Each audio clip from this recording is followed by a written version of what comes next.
Blasphemy! This is madness! Madness? This is Hinduism.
Why, hello there. Welcome to Hindu Habitat. Here we will teach you about all things Hindu. But first, here's Matthew with the basics. Thanks, Kalen. Now, Hinduism originated in northern India. One of the interesting facts about it is that it does not have a founder or date of founding, for it was woven together from regional myths and legends, thus giving it birth. That being said, there are local variations in beliefs. However, there are core ones that do not change.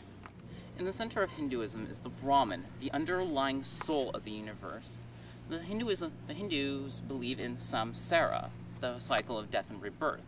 If one accepts that their soul is in fact a part of Brahman, they will be released from the cycle, which is called moksha. Another core belief is that balance must exist in all things. One of the most well-known aspects of Hinduism is karma. Karma literally means work, deed, or action, and can be transferred as the moral law of action and reaction. What happens in our normal life is determined by what happens in our previous life. Karma almost has developed a separate existence out of Hinduism. Karma is not the only one to do this. Yoga has also branched off. Yoga is a form of meditation that brings one closer to Brahman. Yoga literally means path. Well, that's the basics. Now to Quinn for some facts, unique facts.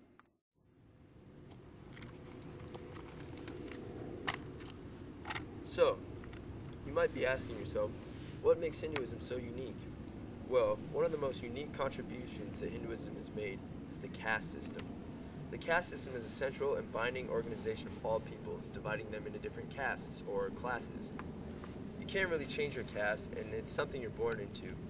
But if you are a good Hindu, you'll be in a higher caste in the next lifetime. The system has been in effect for as long as Hinduism has. There was a brief period during the British rule when the caste system was abolished, but it soon came back. Here's a paradox for you. Hinduism isn't polytheistic or monotheistic. Hindus worship one god, Brahman, and recognize all other gods and goddesses as avatars of the one god, Brahman. Therefore, making Hinduism a henotheistic religion. How intriguing. Hinduism has so many interesting aspects. Take the bindi worn by girls. The bindi is placed on the forehead, right here. This is supposedly where the 6 chakras located. The bindi is said to retain energy and strengthen concentration. It is also said to protect against demons or bad luck. The male version of this is the tilaka. And their grading, too. They first press their hands together, symbolizing two people meeting. Then they place their hands over their hearts, symbolizing the connecting to the divine spirit in the other person, and bowing and saying namaste, meaning I bow to the divine in you. Namaste. Cool.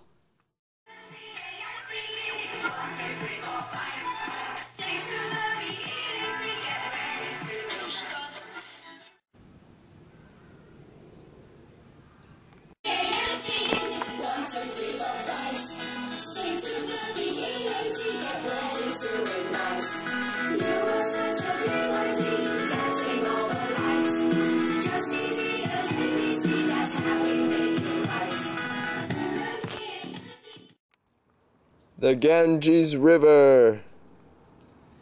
A common ritual in Hinduism is to set ashes afloat on the Ganges River. Another common ritual, usually performed at home or in the city, would be to set flowers in water as a sacred offering. Now, Hinduism is all about location. Since we know Hinduism started in India, they would have the largest population of Hindus. Well, you'd be correct.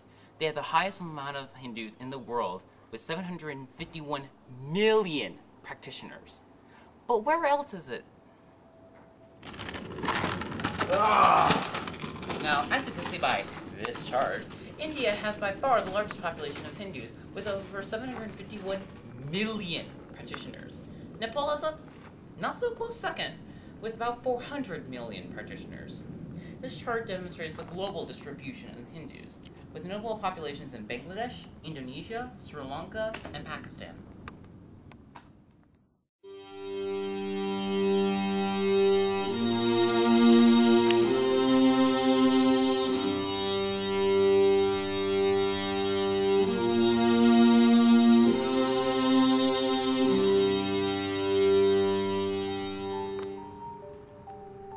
One of the most influential conflicts in the history of Hinduism is the continuous and violent struggle between the Hindus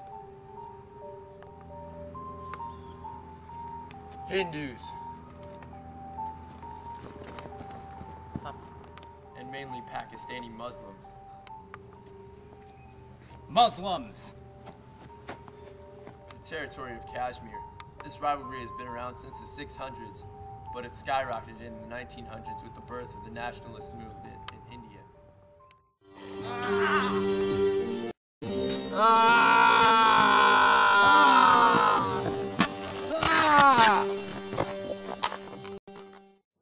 Both parties are now prepared for nuclear warfare and are constantly hostile towards one another. This tension has often caused violent confrontation between the two opposing sides. Some possible solutions include demilitarizing the zone in which the two nations are disputing over. Both governments could also dismantle their nuclear weapons as a sign of concession. There can also be a new establishment of a bipartisan police force in the area. All three of these strategies would ease tension in Kashmir. Hinduism is usually a very admirable religion, promoting tolerance, tranquility, and finding of one's place in the workings of the world. One famous contribution of Hinduism and India in general is the numeral system and, revolutionary at the time, the value of 0. Now you may be wondering, why are we filming a cow? Well, there's a very simple answer to that. In Hinduism, cows are sacred animals. One of the most sacred, in fact. That is why they are vegetarian and don't eat any beef. Now, this all may seem very interesting to you. So if you want to know more about Hinduism, Hinduism has many written books that have been kept out throughout history. There are the collection of the Veda books, the most common of which, the most popular of which is the Rig Veda.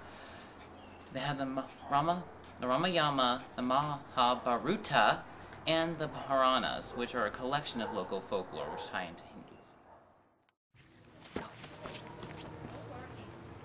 That's all for the Hindu habitat. See you later, See you folks. later. See you later. Yeah! Victory!